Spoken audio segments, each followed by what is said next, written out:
Whoa, welcome everybody. Hey, Adam, we Yes. have to give the screen high five. You ready? Right here. So I'm here. Let's go this way. There we go. Here we go. Here we go. Boom. We did it. Everybody. Central Valley Google Educator Group is back. We're back, baby. That's You know, right. and there's a lot of cool things that Google has added over the summer that I think should absolutely blow everybody's mind, right? So, Adam, tell everybody why we wanted to fire back up the Central Valley GEG, and why it's important that everybody kind of keeps up to speed of all the things happening in the Google sphere in the Google workspace. Well, after COVID, man, people just got this hangover of technology kind of being forced down their throat. And, the ChatGPT came and just changed the game with AI. And I remember people actually saying, oh, Google's done, it's dead. And I just kind of laughed. I go, you guys haven't been paying attention to what Google does over the years. They always they're never first to do anything. They lie in the weeds. They wait and see what everyone else is doing. And they, a lot of times, they'll end up doing those things better, or they'll learn from that, and they'll beef up their products. And lo and behold, Gemini has been a revelation for me in the last probably 6 months. Just seeing all the new things, and I used to be a dedicated ChatGPT user. I still use it, but man, Gemini is where is pretty much my home base now, and really excited. All the new, especially at ISTE, they really showcase a lot of really new, great tools and ways that put AI into your teaching practice. And I mean, they dropped, now it's COPA and FERPA compliant for start getting our kids using these powerful tools. And now it's up to us tech coaches to start working with the teachers and how are we going to get this into the hands of the kids and using this responsibly. So it's exciting times out here. It is exciting times. This is the time that you need to be able to reach outside what you think is possible and dig deep into your imagination, because I tell people all the time, the only thing holding us back is our imagination. And Google, yes, kind of sits in the background, but Google started this whole thing. Google's deep mind, that whole team is the one that created the transformer. That's the T in the GPT, right? The first revelation of AI came from the AlphaGo module, where, if you don't know the game Go, there's a million, maybe even a billion more moves in Go than there is in chess. And they found a way to have this thing not just memorize moves, but create new moves. And it came from that, where DeepMind decided, hey, we're going to create this transformer, which is what everybody uses now. It's absolutely amazing. And the power of the use, though, comes from the user, right? My big thing is, it's not about the tech, it's about the technique.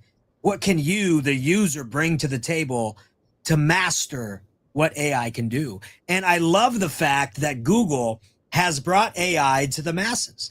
I will tell you, over 3 years ago, I said, we will have a huge problem in education if we do not allow students to use AI, or if companies charge extra for students to use AI. And guess what Google announced this summer? Google announced that Gemini, these tools, the AI tools, are free for everybody and for all ages. And that is absolutely important in the time that we live in. And Adam, you are at the forefront of playing with these tools, using these tools, manipulating these tools, so that teachers can easily adapt and adopt these tools for classroom use, so students can start using these tools. So I would love for you to talk a little bit about how AI is being, Gemini is being brought into Google Classroom, and how that can be used for educators to help, create and advance what's going on in the classroom. Yeah, so I'm gonna go share my screen. We're gonna take a little tour of what Gemini now looks like within Google Classroom. I'm a little bit fuzzy here on exactly which all of which the tiers of Google subscriptions have this built in. But I know if you have an Education Plus account, this is now part and parcel of your Google Classroom experience. Oh, we lost him. He will be back, folks. He will be back. We are using StreamYard, which we haven't used in a while, but it is something that is pretty cool for pushing things out. for everybody else. But what Adam was talking about is that initially Gemini was only going to be available towards the paid subscribers of Google, but at ISTE this summer, Google announced that it was going to be free for all tiers. Now, of course, when you go up the tiers, you get more function and more uses, but at least the useful tier is going to be for everybody. So, Adam, let's go ahead and share your screen now and showcase that for everybody else. All right, let's see here. Just don't remove yourself. Yeah, yeah, I haven't used Streamer in a while, so bear with me. Right. And by the way, everybody, I am Joe Marquez. That over there is Adam Juarez. Even though we get confused with each other all the time. We are separate individuals, but we do almost have one of the same jobs. We're both tech coaches. We both love to push into classrooms. We love to encourage and elevate classroom culture through the use of, through the practical and advanced use of technology to better the classroom. And so we just want you to know that we are just like you. Right? We are not, we don't say things and then never try them. We say things because we've tried them. We want to make sure that we put that out right off the bat. All right, here we go. I'm going to go ahead and bring your screen to the forefront. Adam, take it away. Let's go ahead and take a look at what we have in Google Classroom now. All right, you guys can see my screen. We're all good now? Yes, we are all good now. All right, here we go. So here is Google Classroom. And you might notice over on the left side here, you're going to see a Gemini as part of your menu here on the left side. It's got that little blue button there, so it lets you know that, hey, click this. This is important. It's new. So we're going to click on Gemini, and it takes you to this menu here. Now, this is really cool. So when I preface this for teachers, a lot of the teachers I support did not realize this was actually a thing. So I preface it by saying, hey, if you ever use Magic School and School AI, and most teachers raise their hand, oh yeah, I love that. Well, guess what? A lot of those same tools are now built right into Google Classroom. And this is just the first iteration. I was at Google HQ a few weeks ago getting the lowdown from Google itself about all the things that are coming to this little suite of tools. So this is just the first iteration. So this is actually a pretty good first step. So you're going to see a lot of things that you would see in Magic School and School AI, such as probably the most default one here is outline a lesson plan, generate a quiz, re-level text, create rubric, brainstorm real-world examples.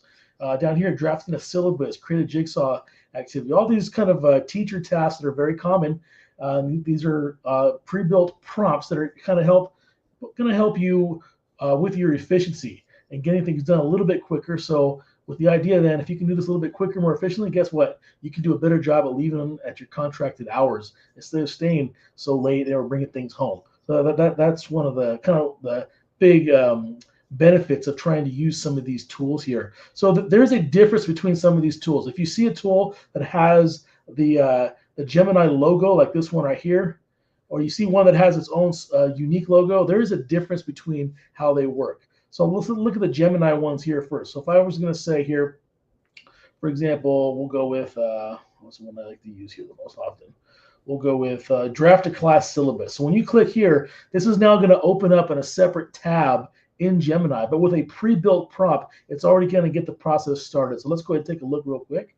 So this is the draft a syllabus pre-built prompt tool in Google Classroom. So you can already see, if you click on this here, you can see the exact prompt that was already built. So you can actually see the verbiage that was used to kind of build this prompt here. Again, so what's going to happen, this prompt created this initial response, which is going to guide you through the process of developing a syllabus. So it says, first, I'll ask you some questions to make sure we tailor the syllabus to your class, school, and style. Will be a collaborative process. I think that's great verbiage, because I'm doing the work and I'm doing the thinking. Gemini's helping me with the work. So feel free to give me feedback when I miss the mark. So it's telling you, hey, I don't know exactly, if I don't know what you're thinking, make sure you correct me.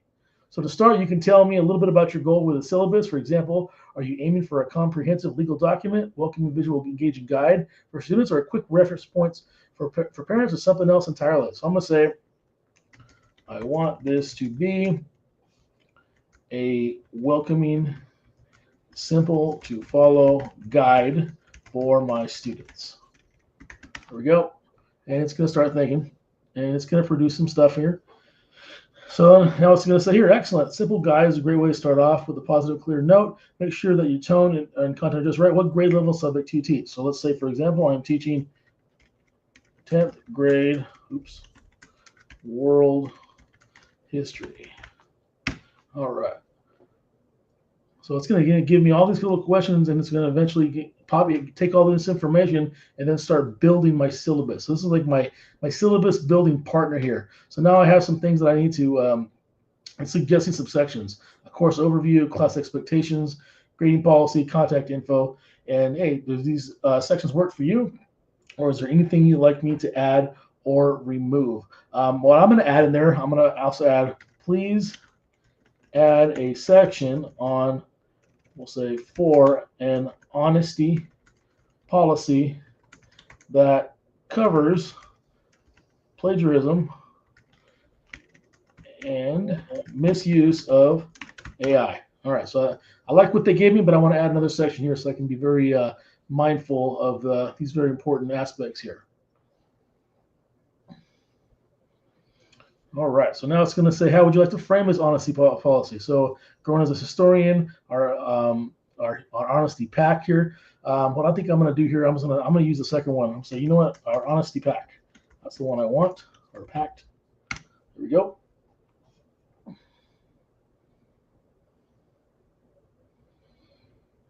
All right, so now it says here, I think I have everything to put the first draft together for you. So is there anything else that I should know to tailor the syllabus for your classic communication style before I create it? I'm going to say that this is good to go. So I'm going to say create the first draft. So I think, Joe, I think you'll agree, one of the real beauties of this is now this is my assistant here. It's doing the heavy lifting and I'm doing the thinking. And I think this is a very good way to kind of really model AI for our kids and for those who are uninitiated. So it's here's my first draft here in the Gemini canvas here. I'd like to go and see what it looks like here. It's going to give me all these little sections here, and it suggested some grading policy. It's actually not too far off of what I actually would use, but what it's given me here so far is something to work with. This is a kind of a jumping off point than having to craft this completely myself.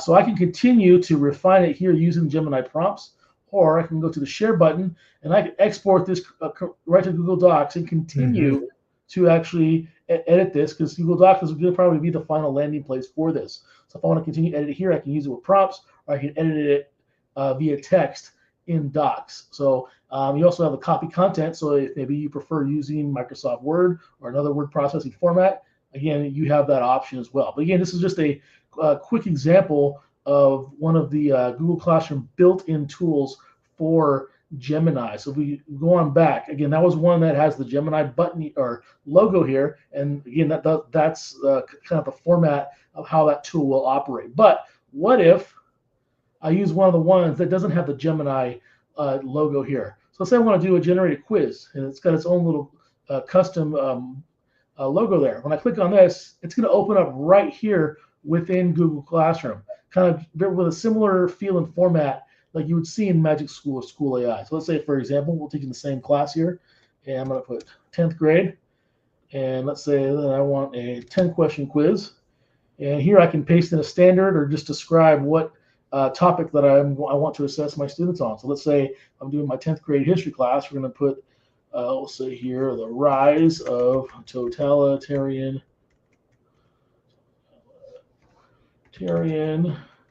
dictators after World War I. All right, so what's going to start here, it says generate learning objectives, meaning it's not going to just give me a quiz. It's going to kind of first give me the objectives to show me what will be assessed in the questions. So this is 100%. All of this is editable. You can take things out. You can add new things. You can edit all the text here. But these are some of the suggestions that it gives. And at a quick glance here, after teaching this for years, this is actually exactly what I'm looking for. So in this case here, I wouldn't edit this at all. But this is actually did a very good job. So if I like this, I can then go to my question types. What kind of question types do I want? So I'm going to say I want to a variety here. I want some multiple choice, some short answer, and I want some long answers. So you can choose up to all 4 if you like, and then generate questions. So I remember back in the day, man, using things that, well, formerly known as quizzes, doing this manually or doing it in Google Forms. And you know what? I didn't mind doing it because I knew what a great tool it was. But now this is taking away a lot of the grunt work. So now I get to vet, again, very important to always double check. It even tells you right here to double check everything that you see here. So I'm going to go here and just do a quick scan over all these questions here. And it gives you your questions and then what the correct answers would be. I double check all these. At a quick glance, I'm seeing that this is actually pretty good. So now I have some options. It has an actual other pre-built prompts here that it suggests to kind of maybe spice this up a bit. Or I can modify it with a prompt. I can ask it to maybe make the questions a little bit longer, a little bit shorter. I mean, whatever I like. Well, let's say for argument's sake that I do like this. And I'm done vetting all this. Now I have the export button. And this is where you get the real bang for your buck and the real advantage you have over something like Magic School or School AI, which both do a good job, but you're built right into Google Classroom. Now I can export this directly to Forms or Docs, but this is the cool part. I can add it directly to a classroom post. So I add a class, choose my class, and the type of a post I want. I'm going to do it. For this case, I would do this as a quiz assignment. So this is automatically going to populate into a form already attached to a Google Classroom post. So it takes about up to a minute. And then there's ways to sync, this kind of similar functionality in Magic School and School AI, but there's quite a few more steps. This is a lot more streamlined. So here I am. Here's my assignment here. It has my form already built. I can do lock mode right here, so the kids can't leave that tab once they're open the quiz. And here's what my form will look like, already built, already for me. It's already in quiz mode. It's already been assigned as a quiz. So that skips a bunch of steps for me. And again, I can continue to edit this as much as I like. So again, one of the things I always tell people when I train people on AI, it takes away a lot of that grunt work, and you spend more time editing and refining than doing all the heavy lifting. And I think that's a pretty cool thing there. And I can give it a title, give some instructions. I can add on whatever else I need to do. Choose add it to more classrooms, topics, all that stuff. But that's already been done for me. A lot of the heavy lifting has been done. So again, I'm going to go ahead and stop sharing. Hit the right button there. But again, in a nutshell, that's what this update looks like. And this is about a month old or so. And a lot of people who are coming back to work haven't noticed this yet. So hopefully, if you're watching this video, you're like, oh, what is this right here? This is like Magic School and School AI has been implanted into Google Classroom. And you know what, Adam, it's available for everybody because it's available in your personal account. If you opened up a Google Classroom, it's there, right? That's what I love about this. And I also love this. When you use a tool like Magic School, it doesn't give you what prompt they're actually using, the underlying prompt, right? Google does, because when you show that initial prompt to create kind of that rubric or that guideline of proper use of AI, it gave you what is called a chain of thought, right? It gave you a little bit of information, asked you some information, you provided information, and it went on to another step. That is all prompting, right? And if you don't know how that happens, you can go back to the original prompt, which is much more than a Google one sentence thing, right? It's not Googling a website. You have to be well thought out in that prompting process. You can go in and see what they're doing and go, you know what? I can do that myself. Or there's no button for this, but now that I know how to prompt, I can go to Gemini proper and do it myself. The whole purpose of this is for you to understand the only power you have over AI is your words, right? Your vocabulary, your academic vocabulary, your understanding of frameworks, your understanding of standards, everything it means to be an educator is important when it comes to using AI. And it allows AI to become a collaborator in our creative process, right? And Adam, I think you agree with me in the fact that we should never replace our critical thinking process with a computer. Critical thinking is what makes us human. Critical thinking is what makes the best things. And we can never outsource our critical thinking to an AI. We shouldn't. And sometimes when we use some of the other tools, we're outsourcing our critical thinking a little bit. And Gemini and Gemini built into Google Classroom allows us to maintain order and maintain where we want the AI to go, not just hope it goes where we want it to go. That's where I think this comes incredibly important. And I know what everybody's thinking right now, Adam. Where was this when we were in school? Right? Where was this when we were in the teaching program or our master's program? That's absolutely the case. I want to show everybody something that we wish we had when we were going to school more, when we were in the master's program. And well, you know what? We're teachers, so I wish we had this when we're teachers. So we do have this. And this is Notebook LM. Okay. And I want to preface Notebook LM for those of you who have never seen it. Notebook LM is the notebook that Penny had in Inspector Gadget. Yes. Right? Yes. Inspector Gadget, Penny had this notebook that she could type into and talk to, and it would give her stuff and she could iterate on that. People were like, oh, that's the iPad. No, it's not the iPad. It's Notebook LM. This is the Penny notebook. So I want to share this with you all right now. So this is available in Google Classroom now, as long as you have those tenants turned on in your admin console. Or if you just go as a teacher to notebooklm.google.com, you come on this page, you would create a new notebook. I've already created one, so we already have some available for you. So what I did was this. I uploaded one of our PDFs of our world history textbook. This is chapter 26 for World War II. What it does is it instantly provides you with an overview of the entire chapter. Okay. You can then come down here and talk to the chapter. You can say, how was the U.S. Involved before Pearl Harbor? Right. We all know that Pearl Harbor awakened the sleeping giant, is what it always says in the textbook. But what was the U.S. doing before that? And boom, it goes through the entire chapter and pulls out everything you wanted to know about what the U.S. was doing before Pearl Harbor. But that's not even it, Adam. Like, if you wanted to double check that this is accurate, every single piece of information has those notations. I can click here. It says Japan's attack on China this summer aroused strong criticism from the United States. I can click on it and it will bring me to that exact portion of the text in the textbook of where that was placed. Right? This is bringing true investigation into our textbooks. Right? No longer are they just reading and we hope they understand it. They can dive deep into it. But Adam, we love to say things in this world, and that's, but wait, there's more, right? we know that World War II wasn't a linear progression. There were multiple facets of it. So I can come over here and click this mind. Oh, before I do that, let's say I love what happened here. I need this to study on. This is my teacher told me this portion. What was the United States doing before Pearl Harbor? That's going to be on the test. I can save it as a note. And now that entire search process has now saved that I can go back and relook at it, right? That's what this Notebook LM does. But let's say I want to do something more interactive. I can click Make Me a Mind Map.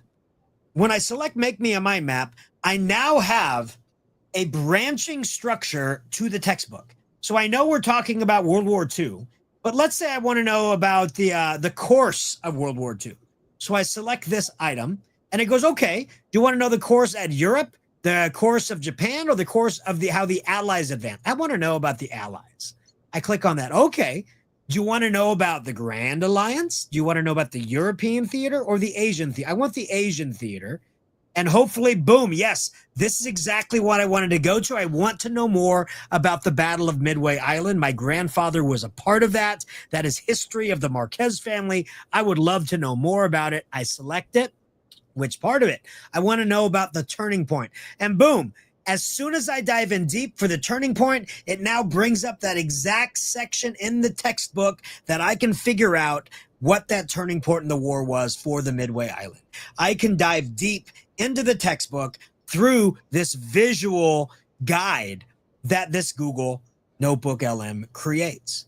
It's absolutely amazing of what this can do. But again, wait, there's more, right? And Joe, if I can stop you for 1 second, Yeah. just to go back to your initial interaction there with the chat, and the question you ask. So what AI is doing, especially with Notebook LM, but most AIs too are similar. This is really it shows you the power of inquiry, the power of now. The real skill here is how to ask the right questions instead of spending all that grunt work trying to read through it and find something. If you have the curiosity to ask the right questions, this is a tool to really get you to the information that you want to know. You might kind of already have your question in mind, but this is going to get you right to it. So it really just shows if you're going to be a good powerful user of AI, the better question answer, the more curious or asker you are, the more curious you are, the more effective user of the tool you're going to be. Oh, I love it. I love it. And that goes to like the weakness of a worksheet. Ooh, we should do a session, Adam, called the weakness of worksheets. Ooh, I like that. That sounds like it could be our next GEG Central Valley live stream. That should be our next one. But the weakness of worksheets is they give you the question. One of the hardest things to do is come up with the question you want to know about a topic, right? You know, if they already give you the question, all you have to do is now research. But coming up with the question is the power of inquiry. And AI, I believe, allows us to dig deeper into the why or the what, not just the information. And I think that's absolutely important to learning, right? Learning how to ask the questions, not just learning how to answer them. And this forces us to be in that mindset. And again, same thing with educators when using Gemini. It forces educators to truly hone in and understand their content, right? Our objective is not to allow AI to do the work for us. It's to take what we're already doing and our knowledge we already have to amplify what we can do with it, right? This is what AI is. It's not a crutch. It's a collaborator in the process, right? But let's say, Adam, and I know people say, well, there's no such thing as learning modalities anymore, blah, blah. You know what? I'm sorry, but I love to listen to books more than I like to read them, right? So I don't care about the studies that say there's no learning modalities. I learn better by listening and by watching. I do. And I'm sure there's students out there that learn better by listening and by watching. And Notebook LM allows you to create those resources for your students. All you have to do is click on audio overview. That's right up here in your studio. And you can select audio overview. Now, if you just select audio overview, it's going to do its best guess at what you want to know. But the real power is when you know what you want to know. You click on these three dots and you click customize. And you can truly hone in on the exact portion of the lesson you want the students to know about. And the cool thing is, the original audio overview, you only got one per notebook.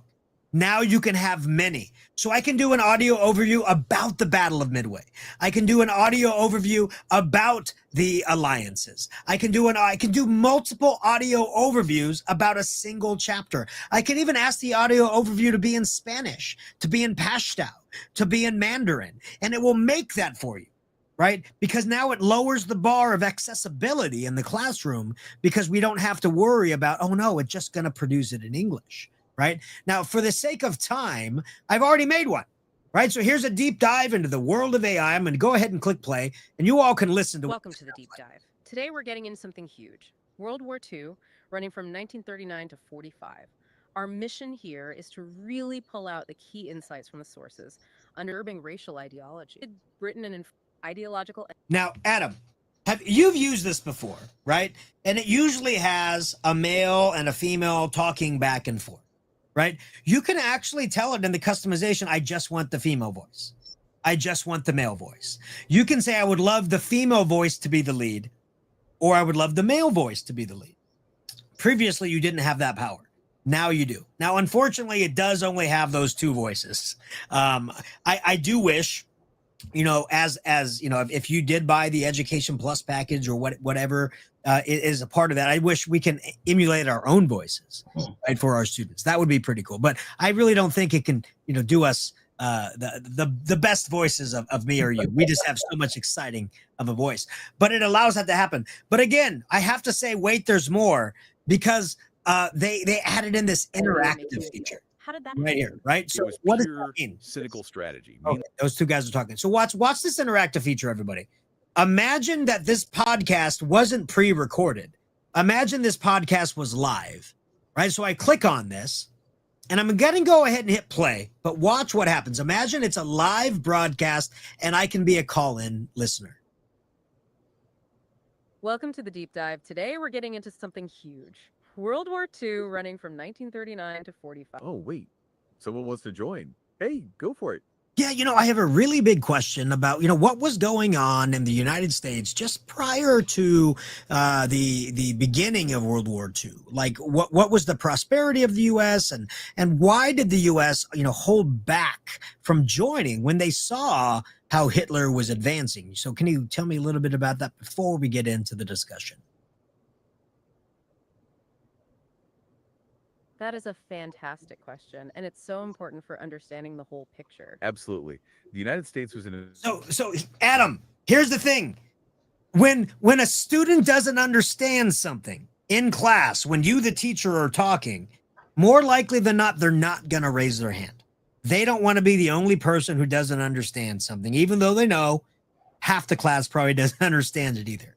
But when they're using a tool like this, at any moment that they're lost or they don't understand or they get lost in the timeline of history, they can ask that question and it will come up with the answer. I don't know of any other tool that can bring the accessibility of history or of learning to your fingertips, literally to your fingertips. Right? To build on that, Joe, when you add your sources, you can again, I believe with the Education Plus, you can do up to 50 sources. If you have the premium, it can be 300, but 50 is great. I couldn't imagine ever doing more of that. But you are the curator of the sources, because unless you hit the discover button, it's not searching the internet for information. It's searching the trusted sources that you provided. So you are the curator of the data set. So you can trust that know that you're giving your kids valuable information that is trustworthy. Yeah, and it lowers the likelihood of hallucinations, which is incorrect answers. And plus, every single time it gives you an answer, it gives you a source of where it found that answer, so you can always go double check. And listen, everybody, I don't care how good any product says they are. I never trust an output until I review it, right? And so even though Notebook LM will tell me you have 99.9% accuracy because you're providing the sources, I would still always review the sources before giving it to my students. But every time I review a Notebook LM source, I have not yet to find an inaccurate statement. I have not found it. If you turn this on, everybody, right? If you assign an assignment to students and you attach resources to that assignment, you will be given a button to turn that into a Notebook LM. So those sources you've supplied to the students through an assignment now creates basically an instant tutor for your students to understand that information. It's absolutely insane. But Adam, I have to say it one more time. But wait, there's more, because just a month ago, they added, not even a month ago, maybe 3 weeks ago, you were probably in was it Atlanta? Chicago. Chicago. You were probably there when it came out, right? Yeah. Video overview. So not only does it give you an audio overview of what you've done, but it brings in visuals so that the students can look at the visuals as we go through. So here is it's called the explainer, is what it calls when it comes in. And this is exactly what it comes out as, right? And so it is a different voice, which is great, but it has... World War II. Pearl Harbor happens and the U.S. is pulled in. By 43, you can really start to see the tide turn. It goes through it. It creates everything for you, Adam. This is insane. It's insane. I uploaded a PowerPoint that I made for prompt engineering, and I told it to hone in on 5 aspects of my PowerPoint. And not only did it find those portions of my PowerPoint, but it honed in on those and made me an explainer of just those 5 points from my PowerPoint. I did one with one of the school's student handbooks, because the assistant principal's like, hey, I want a video to kind of break this down for our kids, because I don't think they're ever going to read this, but they'll watch this video in class, and then all teachers can make them watch on the first day, and that's part of our back to school protocol. And boom, he told me which sections of it to really focus in on. Boom, and it nailed it. Nailed it. And you know what? I love it, because we're doing the same thing with Parent Square. So we have schools that send out a newsletter via Parent Square. And I said, before you push out that newsletter, bring in your information into Notebook LM, have it turn it into an audio overview and an explainer, and push it out with the text. Now parents can choose to read it, listen, or watch the information for the week. And it doesn't take anything extra from the administrators or the people pushing it out. That's the amazing part of this. Now, one last thing. I know we are going over our promised 30-minute time for these GEGs, but I wanted to share this. Okay. Like, I love the audio overview. I love the video explainers, but I work in a school that has a very high population of auditory impaired students. So they are deaf, hard of hearing, a lot of cochlear implants. And so when I showed them the audio overview, like, we can't use that. Our students can't hear it. And so here's the cool thing that I did with this. And I know Google will appreciate the app smash. So I went over here to the audio overview. It meant he wouldn't have to fight. Okay, I hear you. Now I'm going to click on these 3 dots and click download. So I'm going to download this audio overview right here. And then what I go to the amazing podcast.adobe. Most who have Adobe have the podcast.adobe, right? And so I come into podcast.adobe. I create a new podcast right over here. And, well, not that one. Let me find one that here we go. The French Revolution. I click on it. When I upload the audio, it automatically gives me the transcript. Now, here's the thing. Sometimes the audio overview goes a little bit off the rails. It may go down a path you didn't want it to. It may say something that's inaccurate. You can actually come here and delete any part of the text you don't want, and it removes the audio, right? So it's text-based audio. But that's not what I wanted to show with you here. I can go to export, and I can click on audiogram, and audiogram will create a very immersive closed captioning that highlights the word that's being spoken during the audio portion of that audio. And so I showed this to my teacher. They're like, that's it. That's what makes this special, right? And so just a quick little app smash of the audio overview into the podcast, into the audiogram, and now you have increased accessibility by 10-fold right here. So everybody, there's so much more we can share with you. There's so much more that can go on here. But our time is up, and we have, and trust us. If you know Adam and I, we know the Central Valley is like the hidden treasure of amazing, innovative educators, right?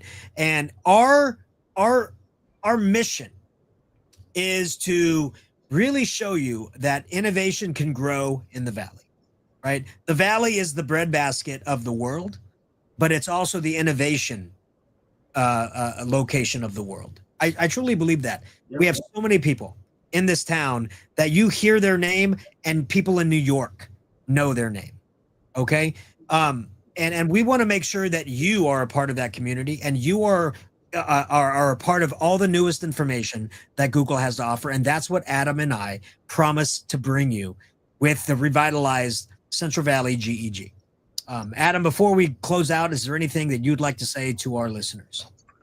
Yeah, I'm just glad to be back. I know back in the day when Catherine and I used to do CV Tech Talk every week, this is really it's a real bucket filler for me. It's bringing this, like, I have so many ideas that I can blog only so much, but to bring this back, like the GEG is just another way to cut. Because out here in the Valley, as you said, we're we're so innovative, but we're almost like on our own little islands out here because we have some big cities, but we're very rural at the same time, and we have all these gaps in between. And our vision is that GEG Central Valley could build those bridges. So there's always people just in the school next door to you that you may not even know doing great things. We want to highlight what they're doing, and we'll definitely keep you up to date on the never-ending cycle of updates that Google is doing. There's a lot more coming down the pike this fall. I can promise you that. I got a sneak preview to it. I'm still beholden to an NDA, but once they start releasing that information, we're going to be on here doing this. We're going to try to get out here every week. We're going to do our best. But again, this is what we love to do, and we want to share our passion with you. Yeah, we love you all. We love sharing, and we just love what Google is doing, especially since they said, you know what, we're going to make Gemini available to everybody. And I think that is probably the most gracious thing that they can do. And we want you to remember one last thing. AI is not magic, right? AI is not magic. You are. You're the magic. Your history of education, your academic vocabulary, what you know is right is what's going to steer AI, right? And using these tools helps us do that on a daily basis. So, as I always say, it's not about the tech, it's about the technique. And the only person that can learn technique is you, the human. So keep humans in the loop, keep humans at the beginning, middle, and the end, and we're all going to be all right. So everybody have a fantastic week. I know some of you are starting school this week. Some of you are in service this week. Some of you have a little bit more time. Some of you are already in the thick of it. But no matter what you're in, we're in it with you. And we're going to continue to be in it with you from day in and day out. So hope you have yourselves a wonderful, wonderful day. That's not the one I wanted to pick, Adam. That's not the one. Hey, we're rusty, man. You see this one. Thank you. There we go. Thank you, everybody. Have a good night.